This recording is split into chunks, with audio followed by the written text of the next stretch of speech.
Subhanallah. Subhanallah wa bihamdih. Subhanallahal azim. Subhanallah wa bihamdih. Subhanallahal azim. Subhanallah. Alhamdulillah. Wa la ilaha illallah. Allahu akbar. Baik, kepada penonton di Instagram dan juga di Facebook live ketika ini dijemput masuk ya terlebih dahulu insya-Allah untuk kita bincang, kita diskusi insya-Allah berkaitan tajuk baru insya-Allah pada hari ini. Ya, sebelum tu kita jemput masuk dulu semuanya. Tajuk dan topik yang baru insya-Allah pada hari ini. Baik. Subhanallah. Baik, alhamdulillah walhamdulillah. Alhamdulillah, salam nuzul Quran ya, 17 Ramadan 1443 Hijrah. Kita hari ini insya-Allah bersama-sama dalam 30 minit insya-Allah ya, secara langsung di Facebook dan juga di Instagram bersama dengan PTS Publication insya-Allah. Kita akan bedah buku baru. Ya, kalau buku sebelum ini adalah Communicate Like Muhammad sallallahu alaihi wasallam, bagaimana cara komunikasi, kaedah seni komunikasi yang baik yang kita ambil daripada bagaimana baginda Nabi Muhammad sallallahu alaihi wasallam ya praktiskan dalam kehidupan seharian. Maka hari ini insya-Allah kita dah bincang 4 kali perbincangan untuk bedah buku itu, dan hari ini bermula hari ini insya-Allah bersama saya kita akan bedah buku yang baru ya, dengan topik yang baru insya-Allah.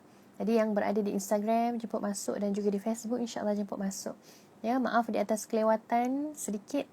Ya, sepatutnya kita jam 12 hingga 12.30 tapi hari ini saya ada urusan di luar tadi.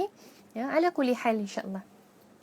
Jadi assalamualaikum warahmatullahi wabarakatuh ya semua yang menonton ketika ini. Baik. Jadi apa buku yang akan kita bedah ataupun apa buku yang akan kita buat rumusan pada hari ini? Apa tajuk buku tu? Baik ya. Sahabat kita Syuhada dah tanya dah. Baik. Siapa lebih utama, wanita dunia ataupun bidadari syurga? Subhanallah ya. Jadi ini buku dia adalah buku kompilasi gabungan 52 soal jawab unik ya, 52 soal jawab yang berlaku dalam masyarakat yang ada kaitan dengan agama. Ya, pengarang adalah Al-Fadilah Ustazah Muzayyanah Abdullah. Pengarang buku ni bersama dengan Ustaz Zulkhairi Madno. Ya, subhanallah. Baik, nampak tak? Okey, pastilah ya terbitan PTS Publication. Ya, siapa lebih utama, wanita dunia atau bidadari syurga, kompilasi 52 soal jawab. Baik. Jadi dalam buku ni agak tebal ya, sahabat-sahabat. Okey. Dalam buku ini ada 5 topik utama ya. Sebab ini adalah buku pertama yang kita akan bincang untuk topik baru. Ada 5 topik utama. Okey, topik bahagian pertama soal jawab yang berkaitan tentang bahasa. Bahasa kan kadang-kadang salah faham dengan penulisan bahasa, tulis ayat dan sebagainya. Baik, bahagian pertama bincang berkaitan itu tentang ahlan wa sahlan wa marhaban bikum, jazakallahu khaira. Ya, itu antara perbincangan pertama. Bahagian kedua, perbincangan soalan berkaitan isu kehidupan Muslim. Ya, sebagai contoh, adakah soalan adakah ajal boleh ditangguh, ataupun ada juga soalan adakah taubat pembunuh diterima. Okey, itu soalan untuk bahagian kedua, isu kehidupan. Kemudian bahagian ketiga adalah berkaitan tentang soalan-soalan berkaitan ibadah dan amalan seharian. Sebagai contoh, kan, adakah dalam bulan Ramadan kita tahu amalan ganjaran amal soleh digandakan. Ya, soalan kat sini, adakah dosa dalam bulan Ramadan juga digandakan? Kan, kadang-kadang kita pun tertanya-tanya, kan, adakah digandakan juga ataupun macam mana dalam bulan Ramadan, khususnya kita dalam bulan Ramadan. Jadi persoalan itu dibincangkan ya, dengan dalil-dalil yang dibentangkan oleh penulis ya, dengan sangat baik untuk menjawab persoalan-persoalan masyarakat khususnya di Malaysia. Okay, itu bahagian ibadah dan amalan seharian. Banyak lagi sebenarnya soalan-soalan lain. Okey. Kemudian bahagian keempat berkaitan kisah-kisah popular. Ya, kisah-kisah popular yang selalu kita dengar ya, berkaitan burung ababil ya, kisah Masyitah ya, lagi apa? Kisah Imam Asy-Syafi'i rahimahullah, ya, banyak lagi. Ya, kisah Umar memeluk Islam dan sebagainya. Ya, ada dalam bahagian keempat dalam buku ini. Saya tunjuk sekali lagi buku ini, ni. Ya, bukunya berwarna putih, tulisan warna ungu. Okey, nampak? Ya, PTS Publication. Bukunya agak tebal. Subhanallah, ya. Kompilasi lebih 50 soalan-soalan yang orang kata menghantui kita, kan. Kadang-kadang kita nak dapatkan jawapan ni tapi kita tak tahu rujukan, ataupun kita rasa soalan-soalan ni nampak macam bagi kita macam remeh tapi kita nak jawapan. Ya, dan buku ini sangat bagus kerana menjawab dengan memberikan hujah dalil yang disertakan. Dan bahagian kelima dalam buku ini soal jawab berkaitan tentang rumah tangga dan keibubapaan. Ya, rumah tangga dan keibubapaan. Jadi total dalam topik dalam buku ini ada 5 topik utama. Ya, insya-Allah hari ni kalau sebelumnya saya review atau bedah buku daripada awal, kan, bab-bab awal. Tapi untuk buku ini saya rasa saya nak ambil daripada bab yang hujung dulu, kan, daripada bahagian 5 daripada bab ataupun daripada topik 5, iaitu daripada rumah tangga dan keibubapaan. Apa persoalan dia? Hari ini insya-Allah kita akan tengok diskusi daripada hujah ataupun daripada karangan penulis sendiri sebenarnya. Okey, apa persoalannya adalah adakah anak zina tidak memasuki syurga? Subhanallah. Soalan dia apa? Adakah anak zina tidak memasuki syurga? Jadi subhanallah, kita akan tengok nanti, ya, secara bersama apa hujah ataupun dalil dan hadis baginda Nabi Muhammad sallallahu alaihi wasallam berdasarkan persoalan yang kita bincang ini, ya, daripada buku ini. Jadi subhanallah, macam kita sebut tadi ada 5 topik utama. Daripada setiap topik ada lagi sub topik, soalan-soalan yang unik yang dikompilasikan dalam buku ini. Ya, jadi subhanallah, pengarang Al-Fadilah Ustazah Muzayyana Abdullah dan juga Ustaz Zulkhairi Madnu. Jadi kalau siapa rasa nak tahulah apa lagi persoalan-persoalan yang ada dalam buku ni, boleh dapatkan buku ini di penerbitan PTS Publication di mana-mana kedai buku berdekatan, insya-Allah, ya. Baik. Jadi kita jom tengok apa topik pertama yang kita bincang hari ini, insya-Allah. Kita akan bincang berkaitan persoalan adakah anak zina tidak masuk syurga? Kan. Kita lihat, ya, bagaimana hadis bagi Nabi Muhammad sallallahu alaihi wasallam. Kenapa persoalan ini timbul? Macam mana persoalan ini muncul? Kerana ada hadis, ya, hadis riwayat Abi Dawud, dalam Sunan Abi Dawud, ya. Subhanallah, kita tengok qala Rasul sallallahu alaihi wasallam waladuz zina syarrus thalathah. Wa qala Abu Hurairah la an umatti'a bi sautin fi sabilillah azza wa jalla ahabbu ilayya min an a'tiqa walada yatim. Okey, jadi dalam hadis ini baginda Nabi Muhammad sallallahu alaihi wasallam, ya, bersabda, maksudnya, ya, waladuz zina, anak zina, syarrus salasah, adalah yang paling jelek ataupun yang teruk ataupun yang buruk, jelek, ya, antara 3 orang, as-salasah. Ya, maka Abu Hurairah berkata, waqala Abu Hurairah, sesungguhnya, ya, saya lebih suka bersedekah 1 cemeti pada jalan Allah berbanding membebaskan seorang anak zina. Ya, ini dalam hadis, ya. Ada pula dalam hadis riwayat yang lain, ya, subhanallah, disebutkan apa? Ummul Mukminin radhiyallahu anha mendengar Abu Hurairah menyampaikan hadis Nabi sallallahu alaihi wasallam, anak zina adalah yang paling jelek antara 3 orang. Maka beliau berkata, ya, semoga Allah sentiasa merahmati Abu Hurairah, buruknya apa yang didengar, lalu buruklah jawapannya. Maka subhanallah, ya, daripada apa yang kita bincang, daripada hadis yang kita sebutkan tadi, subhanallah, disebutkan bahawa Abu Hurairah mendengar baginda Nabi Muhammad sallallahu alaihi wasallam menyebutkan bahawa anak zina yang paling jelek antara 3 orang. Ya, maka subhanallah, ya, bila kita sebutkan ini, ya, anak zina, adakah kenyataan apa yang disebutkan oleh baginda Nabi Muhammad sallallahu alaihi wasallam ini menyebutkan bahawa itu adalah keburukan bagi anak-anak zina, ataupun anak-anak yang kita sebut di Malaysia ini adalah anak-anak yang tidak sah taraf. Ya, adakah sebegitu sekali? Sehingga persoalannya yang kita bincang tadi, adakah anak zina ataupun anak yang tidak sah taraf ini tidak layak masuk ke syurga? Adakah itu benar ataupun tidak? Jadi kita tengok ya, apa jawapan yang diberikan ya kepada kita. Baik. Jadi kita lihat subhanallah sambungan la yadkhulul jannah 'aqun wala mudminu khamrin wala mannanun wala waladun zinyatin. Tidak akan masuk syurga orang yang derhaka kepada ibu bapa, peminum arak, orang yang mengungkit-ungkit pemberiannya dan waladu zinyatin dan anak zina. Hadis riwayat Imam Ahmad. Ya, status hadis ini adalah sahih. Baik.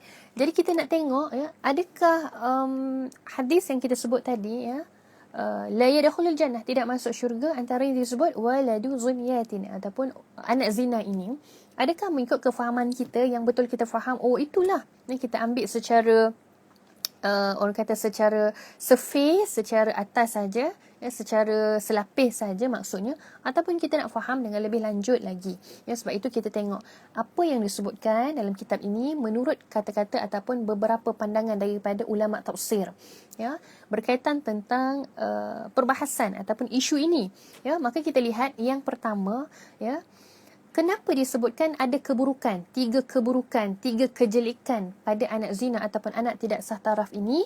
Maka ada ulama menyebutkan 3 kejelekan itu membawa maksud ada 3 keburukan daripada anak-anak yang tidak sah taraf ini.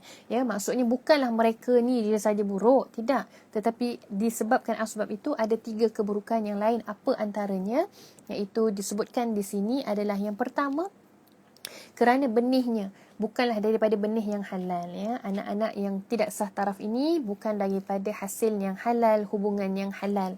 Malah kadang-kala tidak diketahui pula ya, benih itu daripada siapa atau siapakah bapanya.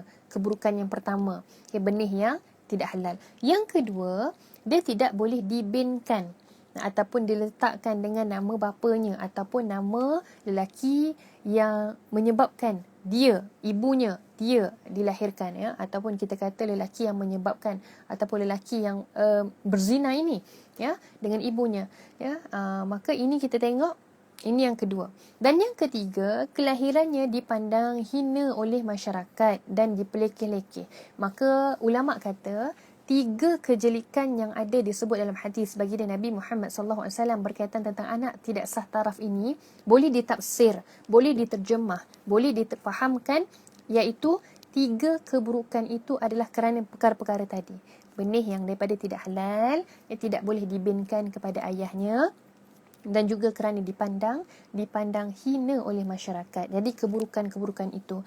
Dan yang apa pula lagi yang disebutkan, ada pula ulama lain mentafsirkan pula hadis ini dengan kata-kata, ya, 3 keburukan itu merujuk pula kepada individu.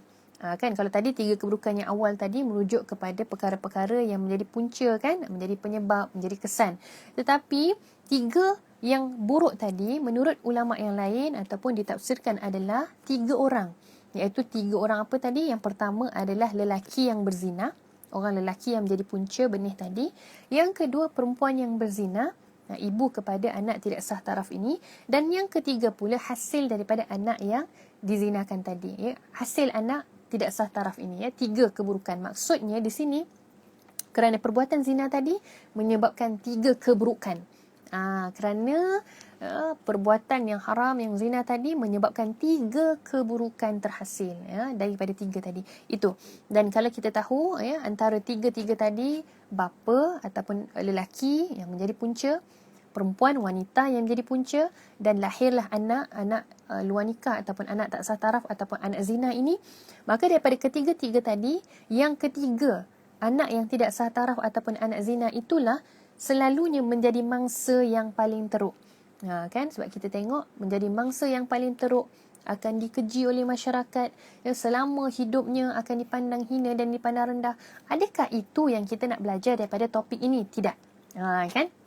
Sebab itu, untuk akhir nanti, ya, penonton dengar sampai habis, sebab nanti kita dapat sekerat-sekerat, kan, kita tak faham apa yang cuba disampaikan, ya, dalam buku ini khususnya, kan. Adakah kita nak fokuskan berkaitan tentang betul ke anak zina ini atau anak luar nikah ini hina? Adakah sebegitu? Tidak. Ya, dalam perbincangan akhir nanti kita akan clarify balik kan, bahawa ya kita akan tengok bahawa sebenarnya ya anak zina ini selalunya adalah menjadi mangsa kepada perbuatan zina ibu dan ayahnya kan, sehingga masyarakat memandang terus hina kepada golongan ini, anak-anak ini. Ya, subhanallah.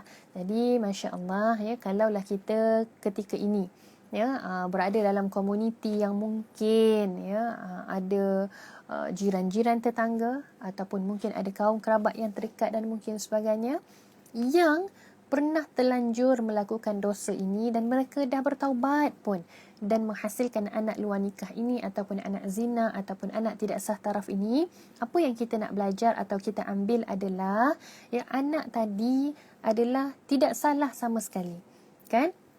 Anak luar nikah ini tak salah sama sekali. Yang salah adalah perbuatan ibu dan ayahnya. Sekiranya ibu dan ayah dah bertaubat dan anak tadi tidak sepatutnya menerima hukuman sebab daripada perbuatan ibu dan ayah tadi. Ya, jadi subhanallah. Maka kita tengok ya, kenapa anak tadi perlu menanggung derita, ya, menanggung keseksaan, dicela semenjak kecil daripada bayi, kemudian kanak-kanak jadi remaja. Menjadi remaja yang inferior, jadi remaja yang takut sebab sering kali dipandang rendah, hina oleh masyarakat. Dan bila bincang topik ni, saya nak kongsi juga kisah, orang kata kisah realiti. Ya, saya pernah kendali satu sesi kaunseling bersama remaja. Remaja umur 17 tahun ya.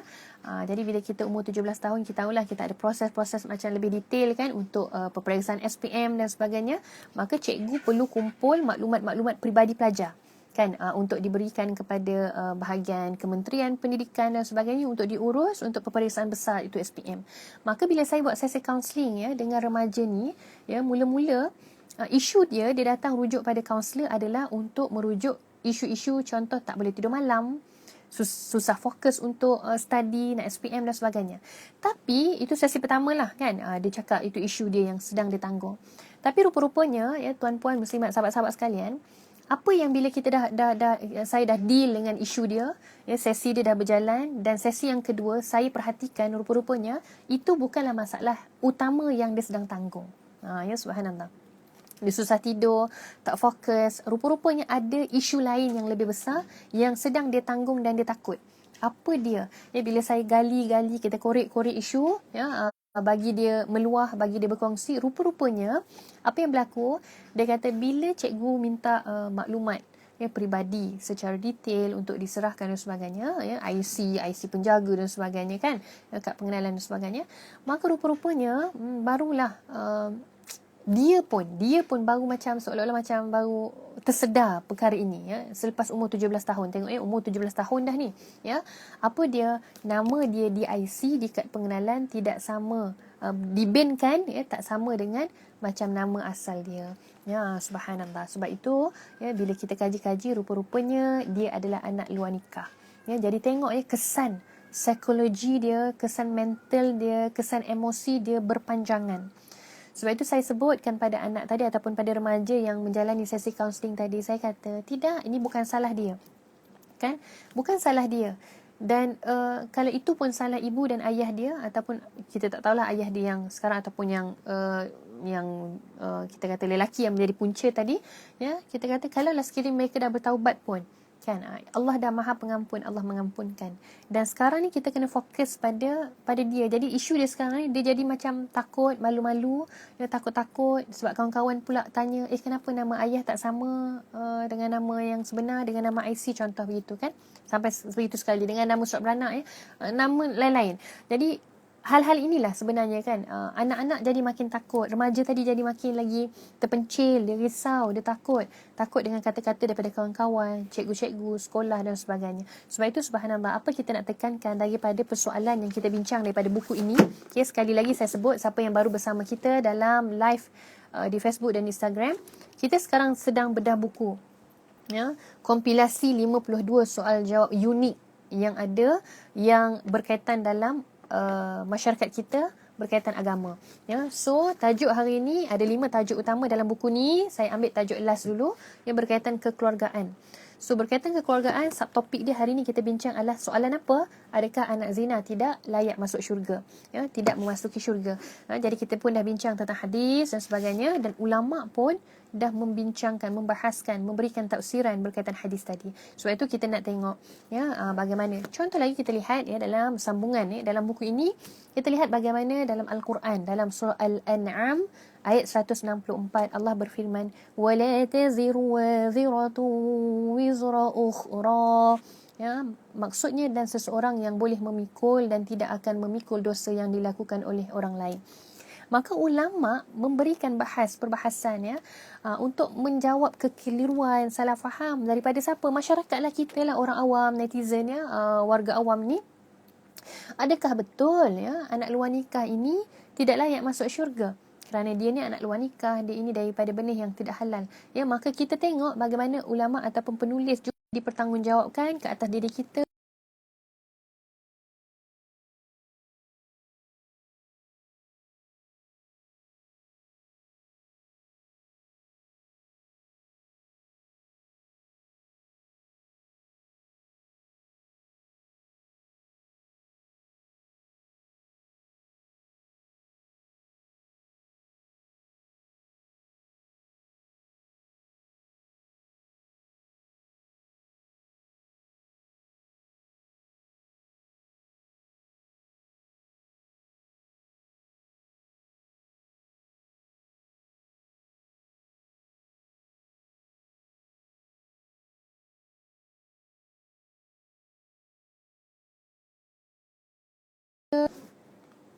Okay, Alhamdulillah maaf saya terkeluar terputus sebab line mungkin line saya agak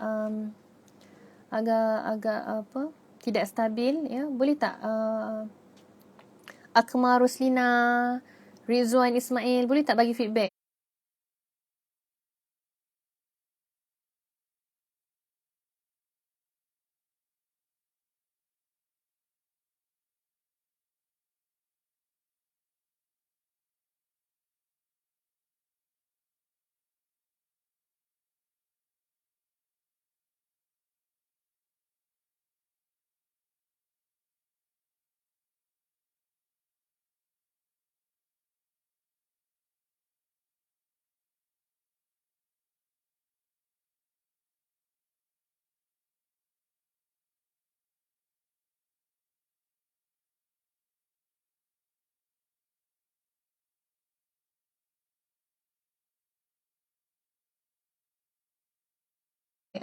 Shaliza, suara saya sekarang ni okey tak? Saya tadi terkeluar, line saya tak stabil. Okey tak sekarang ni video dan audio? Okey tak?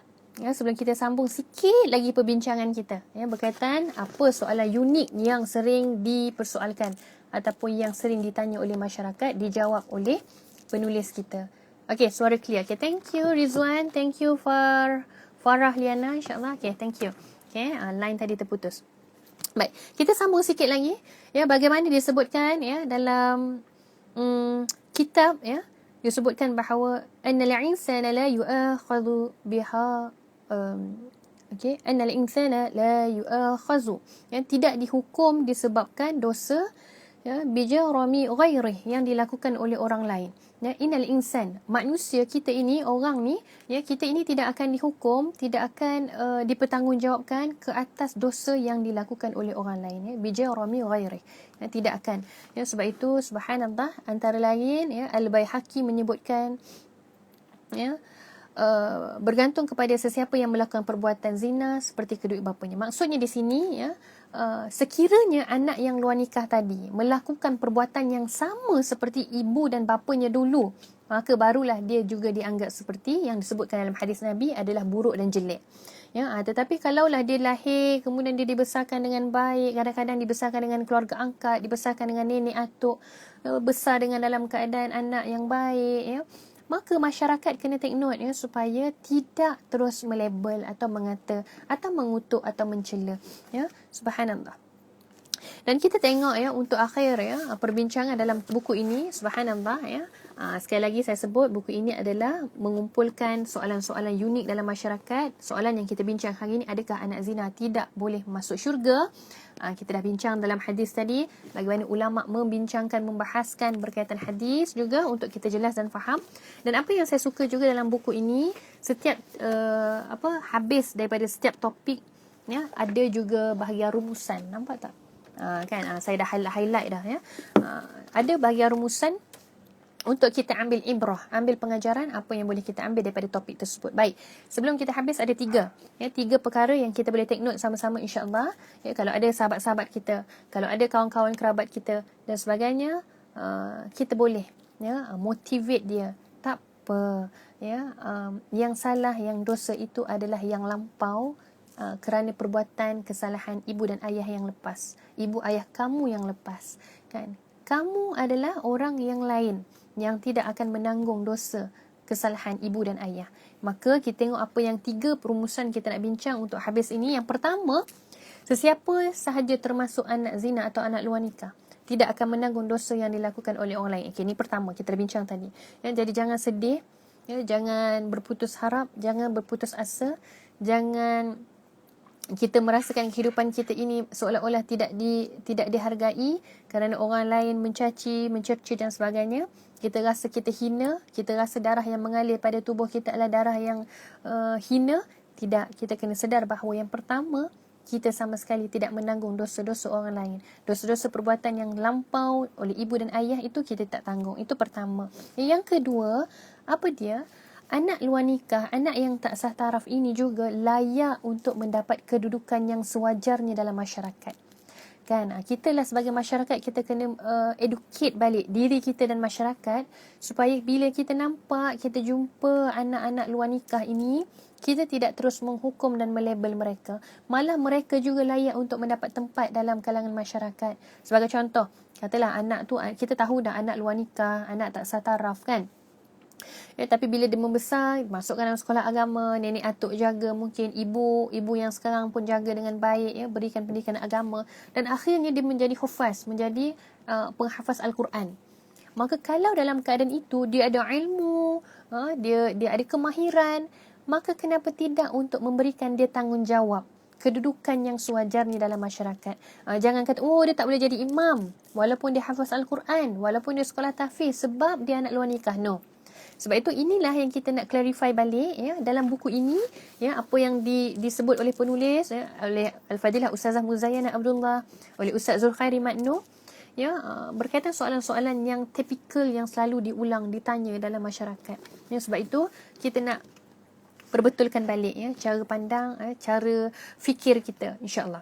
Sebab itu layak, mereka juga layak, anak-anak ini juga layak untuk mendapat tempat yang sama macam orang lain juga. Tak ada beza. Tak ada beza. Bezanya cuma kerana dia ini lahir dalam keadaan bukan dalam keadaan hubungan yang halal ibu ayahnya. Tapi bukan salah dia. Itu kena jelas. Dan yang ketiga apa dia?